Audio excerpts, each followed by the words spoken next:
여러분 안녕하십니까? 사흘간의 3.1절 연휴 잘 보내셨습니까? 개학을 앞둔 문구점에는 새 학용품을 사려는 인파로 하루 종일 발디딜 틈이 없었는데요.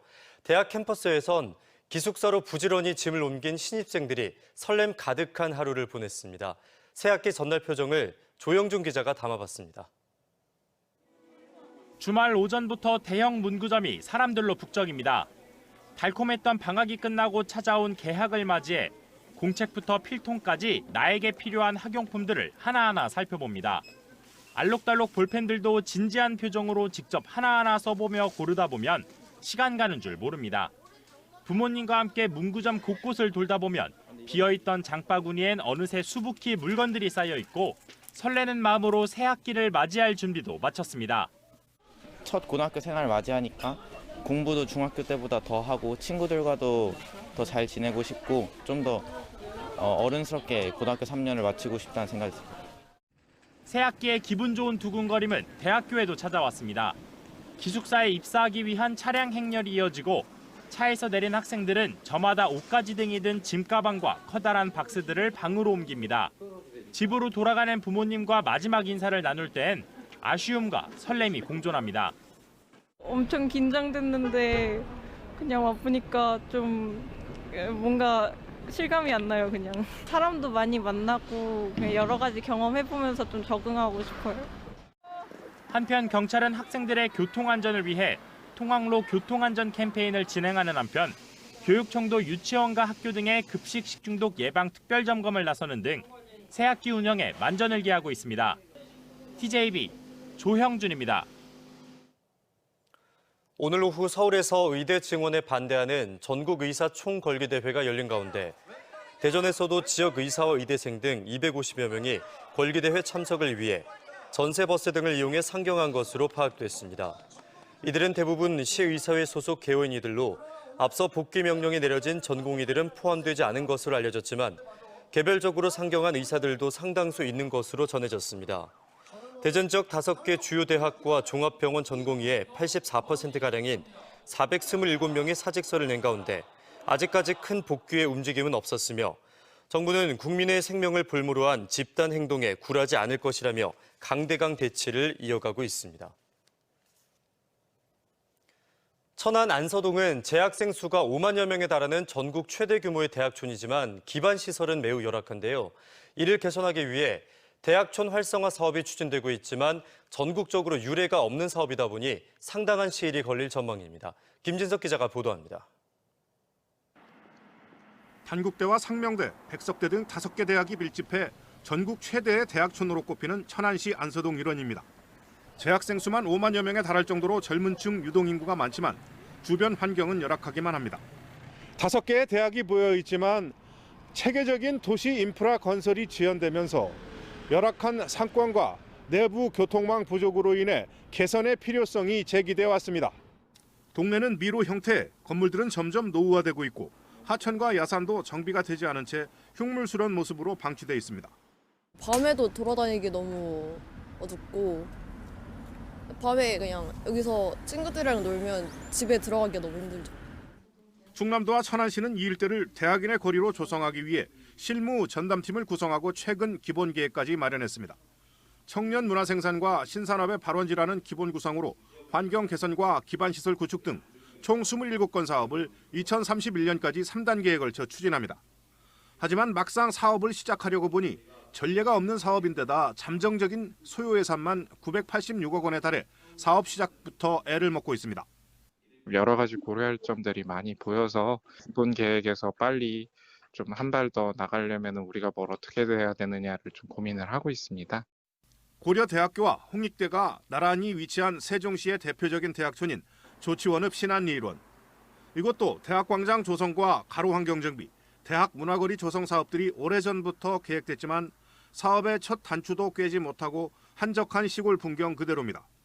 지역 대학촌에 막대한 예산이 들어가는 장기 사업과 더불어 지역과 상생 방안, 대학 내 시설의 주민 개방 등 손쉽게 할 수 있는 것부터 시작해야 한다는 목소리도 나옵니다. 지방대학이 가지고 있는 물적 인프라, 인적 자원들을 활용해서 천안과 충남 지역을 발전할 수 있는 그러한 계획 내지 프로젝트가 필요합니다. 엄청난 잠재력을 가진 지역 대학촌을 오랫동안 외딴섬으로 방치해온 만큼 실행력 있는 사업 추진으로 지역 발전의 소중한 인프라로 만들기 위한 노력이 시급합니다. TJB 김진석입니다. 한화 이글스가 이번 겨울 해외 스프링 캠프를 성공적으로 마치고 한국으로 귀국합니다. 노시환과 문동주 등 팀의 주축이 된 젊은 선수들과 12년 만에 팀에 복귀한 코리안 몬스터 류현진 선수를 필두로 올 시즌 가을 야구를 노리는 한화는 오는 9일부터 모두 10차례에 걸쳐 국내 팀들과 시범 경기를 치릅니다. 대전에서 치러지는 시범 경기의 경우 주말 경기만 입장권 구입이 필요하며 평일에는 예매 없이 무료로 경기를 관람할 수 있습니다. 소화불량은 스트레스가 많은 현대인들에게 쉽게 나타나는 질환입니다. 그런데 진료를 받아도 이상이 없는데 속쓰림 증상이 장기간 이어지거나 소화가 잘 안 된다면 기능성 소화불량을 의심해 볼 필요가 있는데요. 박정환 개건의학 전문기자가 자세하게 알려드립니다. 최근 건강검진에서 위 내시경 검사를 받은 이모 씨. 별다른 이상이 없다는 설명을 들었지만 식사 뒤 불쾌한 포만감에 속이 메스껍고 쓰린 통증이 계속됐습니다. 수개월 동안 더부룩함이 지속돼 병원을 찾은 이 씨는 기능성 소화불량을 진단받았습니다.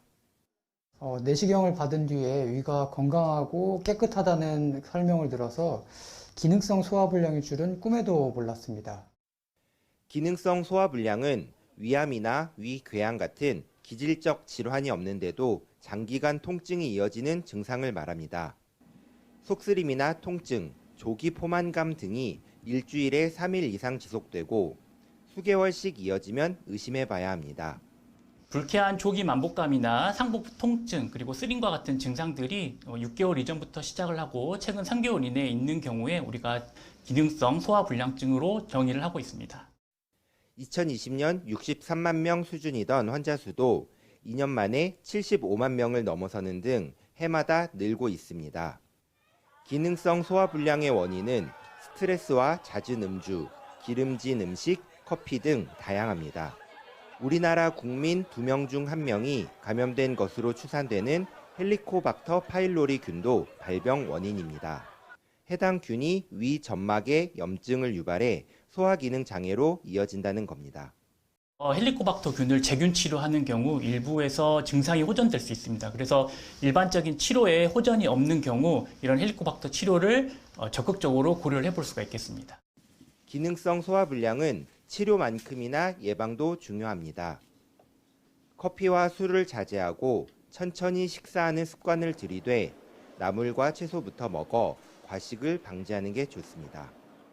또 식후에는 바로 눕지 말고 30분 정도 가벼운 산책을 하거나 스트레칭으로 소화를 돕는 것도 기능성 소화장애를 예방하는 데 좋습니다. TJB 닥터리포트 박정환입니다. 지난해 우리나라 둘째 이상 출생아 수가 사상 처음으로 10만 명을 넘지 못한 것으로 집계됐습니다.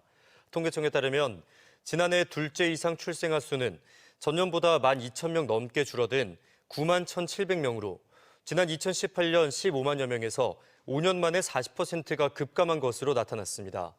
둘째 이상 출생아 수 감소는 최근 결혼 연령이 늦어지며 출산 연령이 상승했기 때문이란 설명과 함께 첫째를 출산한 뒤 육아까지 한 부모들이 현실적인 어려움을 느낀 뒤 출산을 포기하는 현상이 반영됐다는 분석도 나옵니다. 전날 밤 술을 마신 뒤 다음날 아침에 숙취 운전을 한 혐의로 기소된 40대에게 벌금형이 선고됐습니다. 대전지법 형사 11단독은 지난해 7월 대전 유성구의 한 아파트 주차장부터 대전 남부 순환 고속도로까지 10km가량을 혈중 알코올 농도 0.061%의 면허 정지 수준의 숙취 상태로 운전을 한 40살 A씨에게 벌금 800만 원을 선고했습니다. 재판부는 A씨가 술이 덜 깬 채로 운전대를 잡는 이른바 숙취 운전을 했다며 반성하고 있다는 점 등을 고려했다고 판시했습니다. 다가오는 봄을 맞이하기 위해 대전시 보건환경연구원이 다음 달 말까지 지역에서 유통되는 봄나물 잔류 농약 검사를 중점적으로 실시합니다. 검사 대상은 농수산물 도매시장과 재래시장, 대형마트 등에서 유통 판매되는 참나물, 취나물, 냉이, 달래 등으로 검사 결과 잔류농약 허유 기준을 통과하는 농산물은 즉시 압류 폐기 조치하는 등의 조치가 취해질 예정입니다.